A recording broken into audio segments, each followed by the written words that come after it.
Et dans cette thèse, il y a un gros chapitre c'était en 79, donc ça fait un temps quand même. Et je faisais là un gros chapitre sur la critique du mythe. J'ai élaboré cette idée de mythe du progrès, oui, qui ne se reconnaissait pas comme mythe, mais qui en était un. Un exemple entre mille. Les grandes expositions universelles au 19e sont passionnantes parce que c'est une monumentalisation de ce que les États savent faire, avec les concurrences qui peuvent exister, etc. Celle de 1867 à Paris, c'est le poète officiel, c'est Victor Hugo, qui va en quelque sorte célébrer la technique. Et le livret de l'exposition s'achève par ces mots « Rien n'arrête une idée dont le temps est venu, de point le progrès ». On a là le phrasé hugolien qui traduit bien en quelque sorte. Voilà, c'est un mythe. C'est un mythe. Bien. Et en effet, c'était l'idée c'est le mythe prométhéen. Pour mémoire, je rappelle d'ailleurs que la grande icône de Karl Marx, c'était Prométhée déchaîné. Déchaîné, oui. Quelque chose qui justement traduisait cette espèce qui était une belle idée, soyons clairs. Il ne faut pas cracher dans la soupe. Ça a donné des belles choses, ça a donné le développement technologique, ça a donné les avancées scientifiques et tout à l'avenant. Bien. Mais voilà, tout simplement, il y a une saturation de ce grand mythe prométhéen, ou on pourrait dire, si je reprends une expression de Gilbert Durand, faustien. Oui, Faust qui domine. Je rappelle pour mémoire d'ailleurs qu'en allemand, Faust, c'est le poing. Oui. D'ailleurs, avec un côté comme ça très agressif par rapport au monde en son entier, que l'on va vouloir dominer et parfois briser. Bien. Alors, à l'opposé de ça, il y a Retour.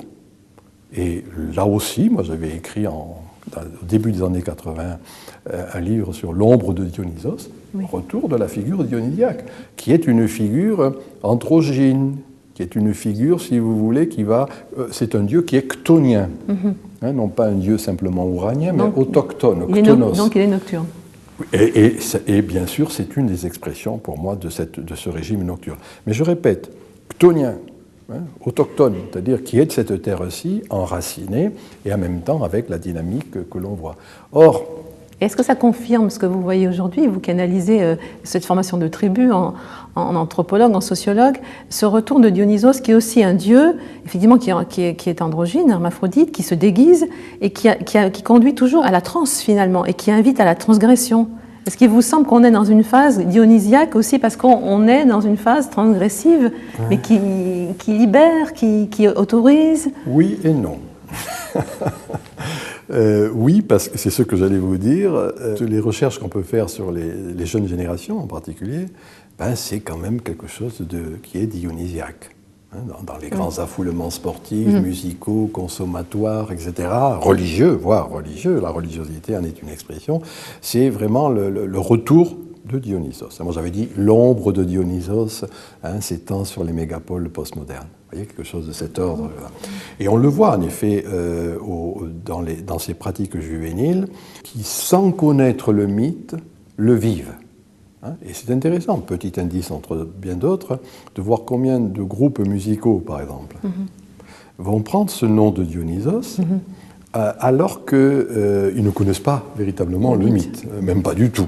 Mais justement, c'est ça qui est intéressant, c'est de voir comment ils revisitent d'une certaine manière, sans en avoir un savoir livresque, une réalité qui est celle-là. Vivre avec d'autres, ici et maintenant, avec le côté d'extase. Oui, le côté, en effet, vous avez raison, de transe et tout à l'avenant, et cela mériterait un long développement.